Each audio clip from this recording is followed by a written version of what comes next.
and then we'll open it up. There we go.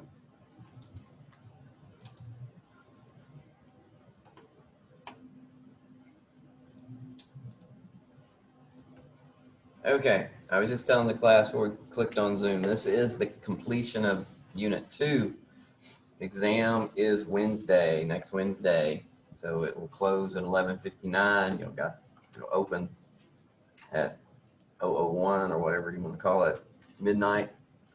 And it'll be open all day for you to take it sometime on Wednesday.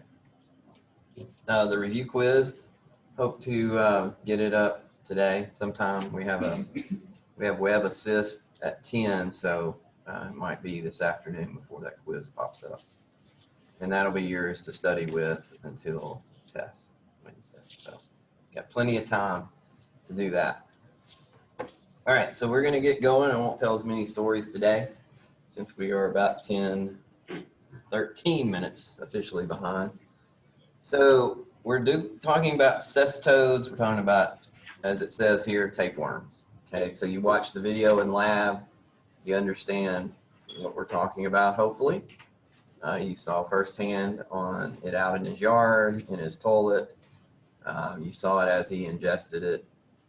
So that's where we are here. So man serves as definitive host on a group.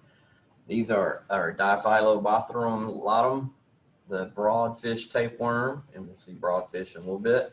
We have the Taenia saginata, which is the beef tapeworm, and we have the Hymenalepsis diminuta, which is the rat tapeworm. So we have a lot of different tapeworms as man serves as a definitive host, and we're going to see how man becomes the definitive host in all these. So man can also serve as a definitive or intermediate host on other ones. So here's your first test question if you wanted to think of it. Taenia solium is a pork tapeworm as compared to the Taenia saginata, which is the beef tapeworm. Man can serve as intermediate host with the pork tapeworm. Hymenalepsis nana, the dwarf tapeworm. Again, we got another Hymenalepsis diminuta over here with the rat tapeworm. So we got different genus species names with different setups. So got a lot of names picking up. Man serves as the intermediate host only. So this man is not the definitive host here. This is Cainococcus granulosus. That's the dog tapeworm. The Cainococcus multilocularis and the Multiceps multiceps. So that is man has intervened or has accidentally become the intermediate host somehow, some way, and not the definitive host. So we have life cycles to talk about. We have larval stages in the tissue. So this would, if you're thinking about the broad fish, you would think of, in the meat, okay? Larval stage in the tissue, extraintestinal infection is the most serious, more serious than adult worms in the intestine. So the larval stage, again, more serious than just having adult worms in your intestines. The infective stage are eggs or larval forms being ingested somehow, some way, depending on the species involved. So you're not going to eat a adult worm, and hopefully you got that from the video, that you're going to ingest an egg or a larva that's in the meat that you're eating, and that's how it gets into your intestines. So transmission, ingested of the infective stage. So this is not skin penetration, which we had one of those last lecture. So the infective larval stages are the Cysticercus larva, the bladder worm composed of bladder-like structure surrounding a scolex is the infective stage of the Taenia species. We have the Cysticercoid larva, which is the infective stage for both Diphylidium canium and the Hymenalepsis species. And then we have the Pleurocercoid larva, which is the infective stage for the Diphyllobothrum latum. Now, who would like to say all those words once again? Would you? All right, so it's got you know, some practice involved, but hopefully you'll appreciate all the different names. Can't tell a story, I'll save it for later. All right, adult worms. Adults are white, yellowish, flat, ribbon-like. You saw that in the video again, just have your memory back on that. They possess both female and male reproductive organs, so they're hermaphrodites, and they are found in the small intestine. They have no digestive tract, therefore they're obligated to be a parasite. They have to be attached into a host so that they can survive. So how do we diagnose? Again, you saw that, you know, the scolex, the anteriorly located attached organ. We can see that. If we can see that, find that, then we can identify. The proglottids are segments following the scolex. So that ribbon-like worm that we've been describing so far makes up most of the body. Eggs are enclosed in a uterus, which varies in shapes and size, and we'll see the different uteruses here in a little bit. Larvae in the extraintestinal infection are recovered from the organs or tissue where they've made their home. So we'll talk about the scolex. The scolex has suckers, which are 4 muscular cup-shaped structures. And usually these are the favorite thing to, you know, blow up on an electron micrograph so you can be grossed out by parasites to scare you half to death, but these things look like evil alien creatures. We have a rostellum, which are the elongated structure found in the center of the scolex, and they may protrude or retract. And then the neck is the portion of the scolex below the suckers. The proglottids, these are the segments, right? Differ in form and can be used for identification. We have immature proglottids. These are newly formed segments with no internal structures to see. We have mature proglottid, which are larger segments near the center of the body. We had gravid proglottids, which are pregnated, filled with eggs that can break off and pass out into the feces. And that's what you know, the warning on the phone, right? You're going to go to the bathroom and you're going to be expressing some proglottids, segments that are going to come off the main structure, and you'll find them. The strobila is a chain of proglottids which grow and proliferate of new proglottids. So, right, eggs vary according to the species, and we're going to see the eggs. We have embryo, a larval form called the oncosphere. Onco meaning hook. Hexacanth larva being a thorn, bears 6 hooklets. So again, we're going to see these structures in just a bit. So let's take our first one. This is the fish tapeworm. So this is on the first one, the Diphyllobothrum latum, the broadfish tapeworm. So it's pretty neat life cycle. It has a coracidium, is the first larval form. It hatches, it swims off. Okay, so we have this coracidium, which is swimming, and it's ingested by a copepod, which is a water crustacean, is the first intermediate host. The copepod is, okay? So this first crustacean that's in the water that eats the coracidium that's swimming, then the procercoid, the second larval form, develops inside the copepod, the little crustacean, and in that second formation, then we have a second intermediate host, which is the fish. So the fish eats the crustacean, thus ingesting the procercoid larva. Procercoid larva develops into a pleurocercoid larva in the tissue of the fish. The pleurocercoid larva, the third larval stage, so this Diphyllobothrum latum has 3 larval stages. This third pleurocercoid larva is ingested when raw or poorly cooked fish is eaten by you. That's the infective stage. The pleurocercoid larva grows to adulthood in the intestine of your intestine. You're the definitive host now. You're producing eggs, which pass out into the feces. Start all over again. So I told you I'd keep the story short.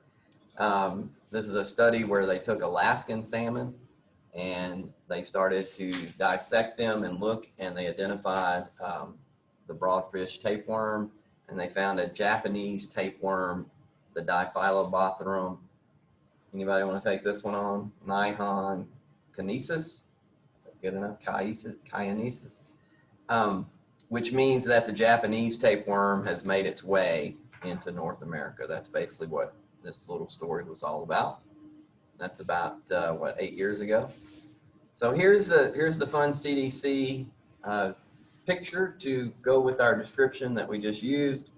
So here's you. Here's a definitive host. This is a human, all right? Here's your, scolex of the tapeworm. Here's all the proglottids in the small intestine. Here's a proglottid that releases immature eggs. And here is the unembryonated egg that passed out into your feces. Okay? So the eggs are developing. Okay? The egg hatches, which is the coracidium, hatches from that egg, and there's our little crustacean that eats it. Okay, so that is the first intermediate host, right? So the crustacean, the procercoid larva is developing in the crustacean. The crustacean then gets eaten by a fish. Is that right? Who is this? Who is this right here? Is that fish? Yeah. The small fish eats the crustacean. So then we have development of the procercoid larva is released. A predator, bigger fish comes along, eats the smaller fish, and we eat the bigger fish. And that's how we ingest the infective stage. So the infective stage is here, which is the procercoid larva. Good? So the adult broadfish tapeworm, Strobila, several meters in length. The scolex is elongated with a spoon shaped with 2 longitudinal grooves. There is no suckers and there's no rostellum. So the head of the Diphyllobothrum latum is not the scary one. Shouldn't scare you much because there's no suckers and there's no rostellum. The proglottids mature. They're wider than longer. And then if they're pregnated, they're wider than long with a rosette-shaped uterus. So we're going to see the uterus inside the proglottid here. So this is the head, the scolex, okay? So not scary. I mean, it's scary, but not, oh my gosh, can't believe. Here is the proglottids. Here's the uterus inside and the proglottids. So if one of those segments comes off, right, you've got eggs in the uterus. So that's a way of transfer. The egg itself is 58 to 76 microns. The shape is open. There is an operculum. So we're finally getting to the operculum. The shell thickness is moderate. Embryonated, no, it comes out unembryonated, right? It has to develop out. So it's not embryonated in your intestine and then you feces it out. And there is a presence, the specifics is that it's presence of a operculum and an apopercular knob. So we're going to see that with the eggs of Diphyllobothrum latum. Do you remember that did I give you the handout that had the egg comparison? I think now we're ready to look at that where you have to start seeing the bigger eggs come across. You don't remember that? Okay, so here is the egg itself.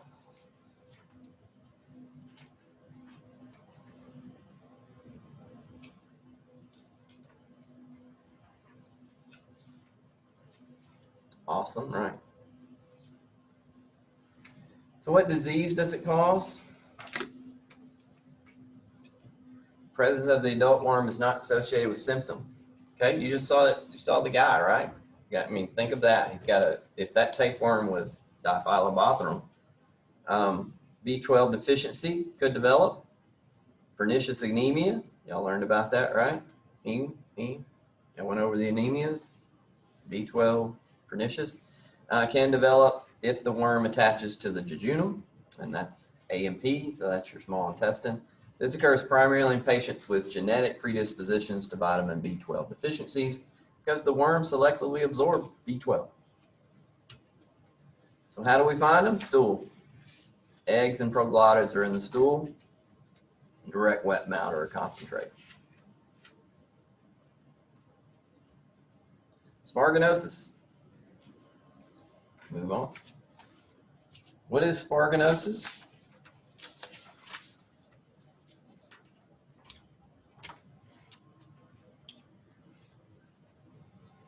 This is where the pleurocercoid larva of the Diphyllobothrid tapeworm or other animals can infect humans.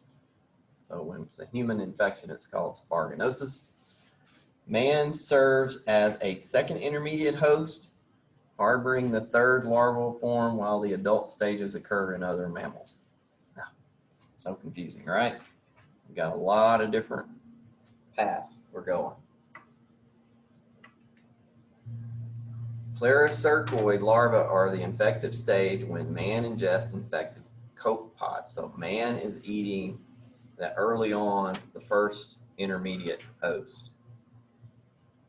Any of you ever ingested a first intermediate host? No. Anybody know what a copepod is? Looked like he was swimming in the water. He looked like a little crustacean, like he had a little bitty, exoskeleton. Who would that might be? Crawfish. Crawfish? Shrimp? Could be, right? So we could be eating the intermediate host, right? It's not out of the question. I didn't want y'all to think, well, God, who would eat the copepod, right? The procercoid larva penetrates the intestinal wall and lodges in the muscle and subcutaneous tissue. This is a human, okay? The sparganum, the pleurocercoid larva, develops from the procercoid larva and may migrate into subcutaneous tissue. In other cases, humans are infected by the pleurocercoid larva found in the second intermediate host. This is where we like frogs and snakes. Okay. Anybody eating frog? Frog legs? Yeah. Snake? No, not some, maybe. Can't tell stories, so I'm gonna keep going. Man becomes the third intermediate host by ingesting the raw flesh of snakes and frogs, by using the flesh of snakes and frogs as, what is poultice? What is that? Is that news? Anybody know what poultice is? Poultice? Poultice?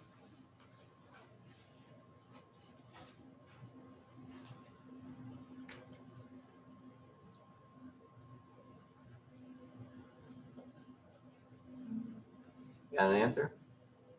I'm not sure.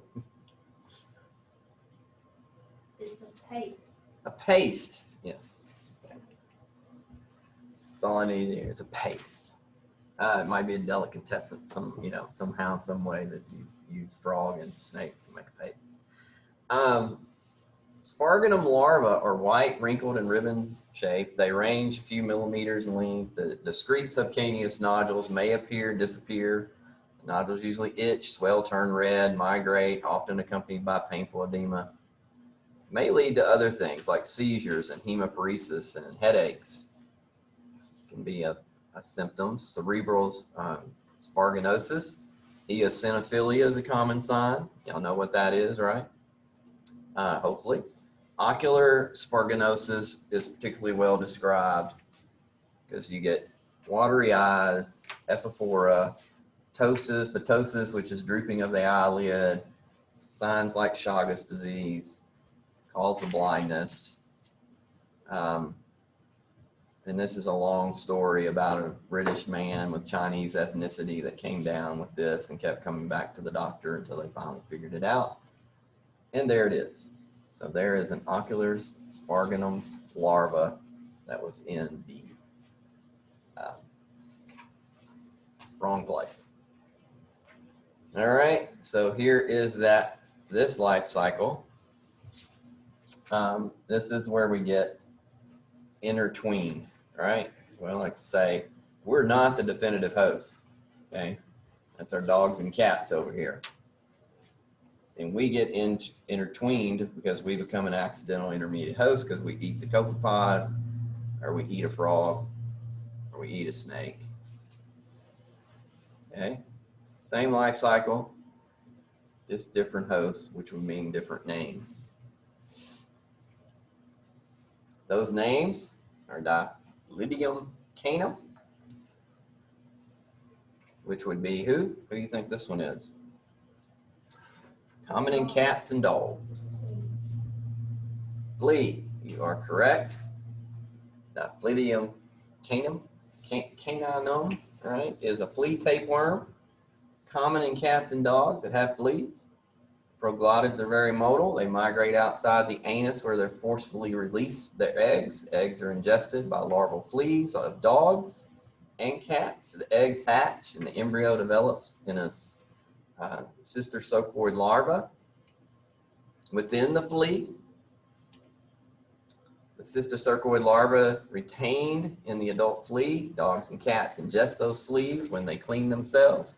See a dog and usually a dog gnawing on its back end or around. They're eating those. They ingest that. Occasionally a human, especially a small child, may ingest the flea by kissing or licking an infected pet. No, y'all have never done that. Cysticercoid larva is the infective stage, matures in the dog and cat or human. Then the proglottids and eggs packets appear in the feces of those three individuals. So here is our Diphylidium caninum infection. So you can see that humans, if we ingest the infected flea, then we get this awesome scolex in our intestine with these proglottids. And then if we get rid of the proglottids, egg packed. Okay, here's the cat and the dog with fleas. So this is going on. Oncosphere and a cysticercoid infected larva gets taken into the flea gut, and then the flea gets eaten by the cat, dog, or the human. Yeah. All right.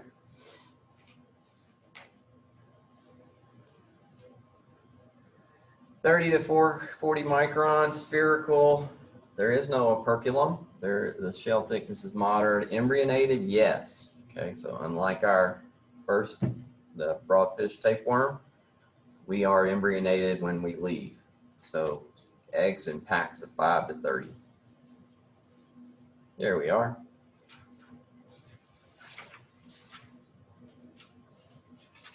Awesome. Looks like an egg with suckers on it, the way I look at it. And I can't tell that story either. I had a really story about stuff. Just missing out on all my stories today. The disease, light infection, asymptomatic. Symptoms can include abdominal pain, diarrhea, pruritus anus. Demonstrate with stool, egg packs, and the proglottids, and a direct wet mouth. There is a scolex. The scolex has 4 suckers and a retractable rostellum with 4 rows of hooks. So this one is the scarier looking one. All right, how we doing? I think we've made up without the stories. We think we've got back on track. I don't know. We had a jam-packed lecture, so I'm scared that may or may not get to the back end. We'll try.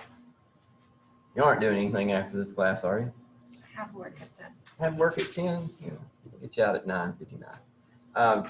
Hymeneleptis diminuta. Hymeneleptis diminuta. We started off with all these words. Here we are again.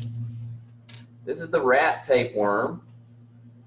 The adults, which are found in the intestine of man or rats, deposit their eggs in the intestines, and the eggs are then passed in the feces. Rat feces contaminates our flour, which is eaten by flour beetles. Eggs hatch inside the insect and develop the cysticercoid larva. Rats and occasionally humans ingest that flour containing that rat flour beetle that's infected with the cysticercoid larva, and the larvae develop into adults and intestines produce eggs. You got that? Hymenaleptis diminuta, 70 to 86 micron size, no operculum again, shell thickness thick, embryonated yes, color size lack of polar filaments, it's brown. There, we're starting to see size, so that's what I want to do to get your little, I call it the police lineup of the eggs. Okay, there's a chart where you can look at the egg size as we go from one extreme to the other. Ooh, yes. So definitely got our stuff ready to roll in that egg. Asymptomatic, occasionally nausea, anorexia, pain, diarrhea. Specimen of choice is stool again. Procedure, direct wet mount. The Scolex has 4 suckers and a rostellum without hooks here. So that would be one way we would get the difference between the dog and cat versus the rat, is it without hooks in the Scolex. So here is that great life cycle for you. The rat tapeworm. Rat is again, and the human are defecating. Think about, you know, you got, well, I was going to tell the story about the big rat traps that are behind every restaurant in town that you go by when you drive through and you see that big black box outside the door. That's a rat trap. You know, if y'all knew what those were or not. So if you do get a rat inside the kitchen, right, you may end up with some of this, right? Hopefully not. But that egg comes out of the rat. It's ingested by the flower beetle. The beetle then has the development of the sister cercoid in the body, and then that gets ingested. The beetle gets ingested by the rat or human by accident, and that's how we get it in us. So again, the Scolex, 4 suckers. Remember, no hooks here. Here's our proglottids. They're loaded up with eggs. Hymenalepis nana. Lepis, right? Hymenalepis nana. I think I've been adding an extra S. Infects up to 75 million people at any given time, making it the most common tapeworm infection in humans. Asterisk circle, yes. Life cycle, mice in humans, especially children, serve as a definitive or intermediate host. Again, it's both here for human. Transmission is through ingestion of the embryonated eggs or the cystocercoid larva, either one. If a mouse or human eats grain contaminated with H. nana eggs from mice feces, the eggs hatch in the intestines. 6 hooks on the oncosphere burrows into the villi of the intestinal mucosa and becomes cystocercoid larva. Fully grown larva breaks out of the villus into the human lumen of the small intestine, where it matures into an adult tapeworm. The grain beetle ingests grain contaminated with the eggs. They hatch, develop in the cystocercoid larva. The beetle is then ingested by a man or mouse. When adults develop in the small intestine, adult tapeworms produce eggs, which pass out the feces and back on the contaminated grain. So, Hymenalepis iasis, from H. nana. Here is the mouse. Here is the human. And here we go with our, here's auto-infection occurring on this side. This is what we just described, diagnostic infective stage. The egg is ingested by an insect. The insect develops. The mouse eats the insect, or the human eats the insect that is in your grain.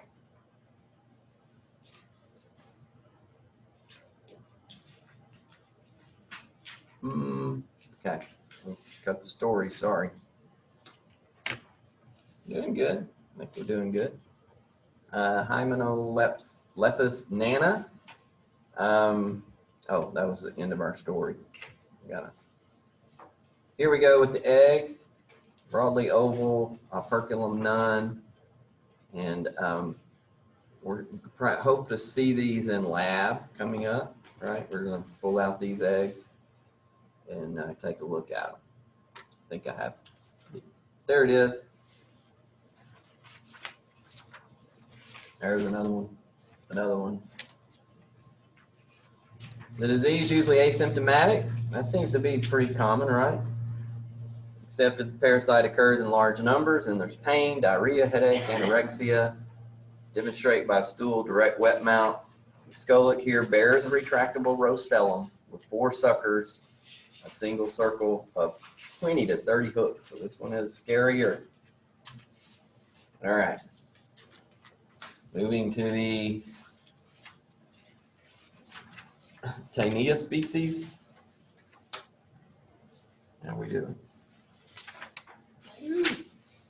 Okay. Give it our best shot. I think I mean, it's not going to sound much different. It's just going to be different names. So here is the pork or beef tapeworm, poorly cooked pork or beef. Those that like their steaks just lukewarm. Yeah, all right. Pork and beef tissues contain the Cysticercus larva, which is the infective stage. Thin wall bladder containing the scolex. The scolex attaches to the small intestine and begins to grow. Mature gravid, the pregnated proglottids deposit eggs in the intestinal lumen where they're passed out in the feces. The eggs are ingested by cattle or pigs. They hatch in small intestine, invade the intestinal wall, and travel to the skeletal muscle.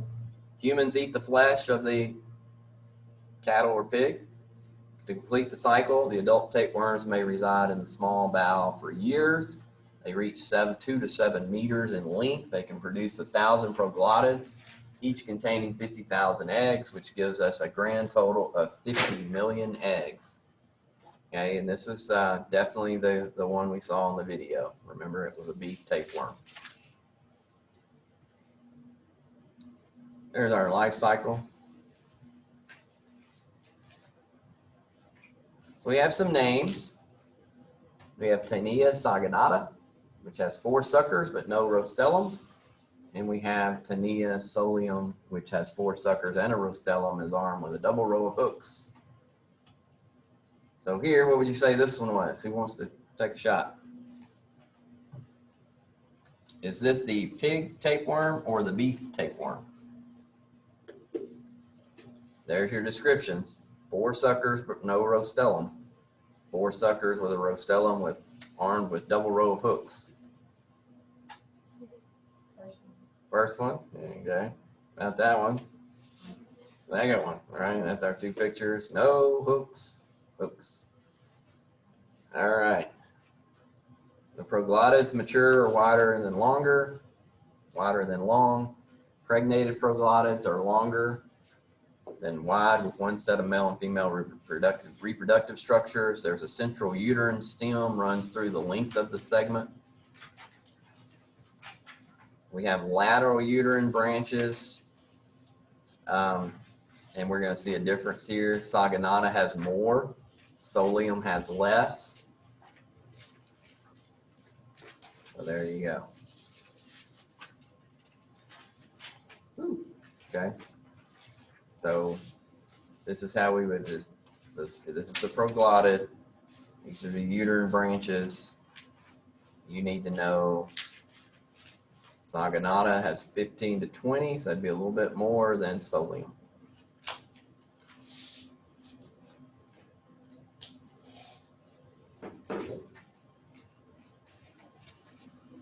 All right, the Taenia species, spherical shaped egg, no operculum, embryonated, yes. Color brown, radial striations with thick eggshell. So here is our, I like to think of it as like a radiating planet of some kind. Maybe it looks like it's ciliated. It's got this crown around it. Looks pretty neat.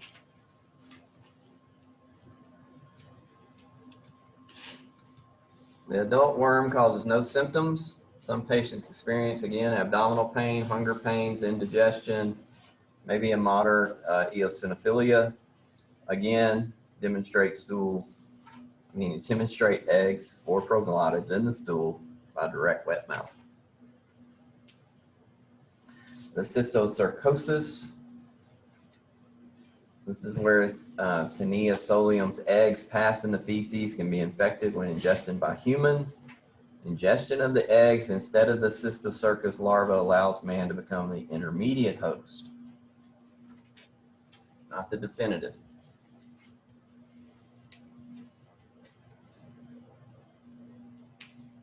So if somebody ate us, then they would be the definitive host, right? They ate human. Okay. I had a story about that too, but we're just low on story time. We're still under the 50-minute mark. The cysticercosis, voluntary muscle in the target. Voluntary muscle is the target, so that would be your skeletal muscle. But in humans, it's the central nervous system as the target organ. That's not good. Cysts become calcified, seen in radiographs, x-rays.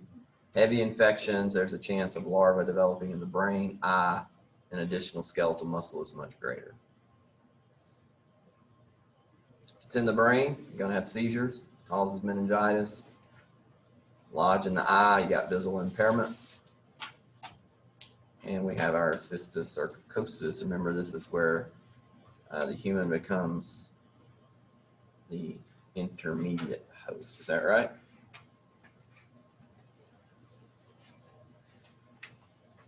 We have some pictures of some bad pork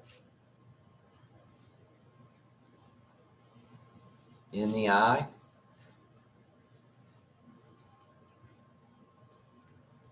In the skeletal muscle.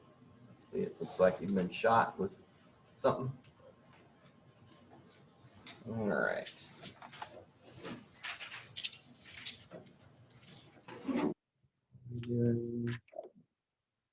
This last little group, give me just a minute and we'll wrap it up. Still got some time. Echinococcus granulosus. This is the adult worm develops in the intestine of the dog. The dog has ingested the hydated cyst. The eggs deposited in the dog's intestine or passed in the dog's feces. Those hit the soil. The herbivores come in behind the dog. Maybe the human occasionally ingests that egg, depending on how much you play with your dog. The larval form penetrates the intestinal and enters the blood. Most go and lodge in the liver, where they begin a cavity lined inside with germinal epithelium. As the cyst develops, there's a brood capsule buds off. Then there's a brood capsule that themselves are lined. Daughter cysts are formed. And what we see, and this is key to Echinococcus granulosus, is this material, the daughter cysts, which are free protosclerosis, an amorphous material called hydated sand. Okay, so that is something we see to associate with Echinococcus granulosus. Pretty fun life cycle there. We got the herbivore down there with sheep, goats, and swine. We got the dog. We got the human getting as the accidental. Hydated sand is aspirated from those cysts in the tissue. That's how we know. The entire adult tapeworm, which is found only in the intestine of dogs, is less than 6 centimeters or 0.6 centimeters. Got a scolex, 3 proglottids. The scolex has 4 suckers, armed with a rostellum with double row of hooks. Eggs, which are not found in humans, can only serve as the intermediate host. That's our human, us, are identical to the Taenia species. There we go. That's our liver. Cyst. Cyst. Ooh, scary there.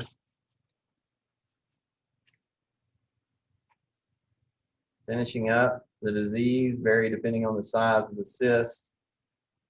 Causes coughing, shortness of breath, pain in the chest because of the bile duct. Serious central nervous system can cause damage. Slow leakage, high dated fluid, tissue sensitized, anaphylactic shock. If we get the aspirate, we can do a direct wet mouth. All right, we'll finish up. This is the last one. Echinococcus multicularis.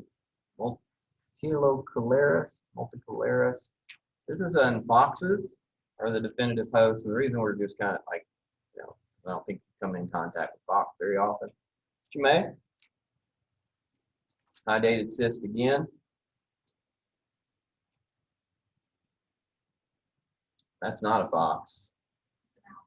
Yep.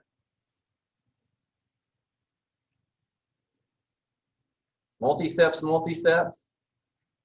The neospecies of the canines. Larval forms found in herbivores and occasionally man. Sheep brain. And that's it. All right. Sorry we had trouble at the beginning and had to we didn't get the story today.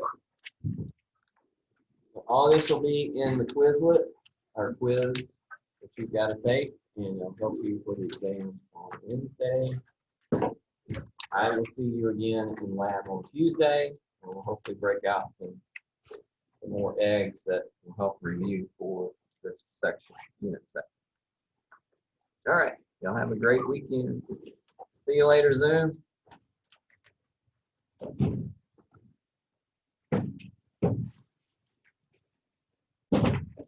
Oh, I was not screen sharing. I'm sorry. I didn't. Y'all need to speak up. Sorry. Yeah, I had to restart. It cost us about 13 minutes. Yeah, I bet too. Yeah.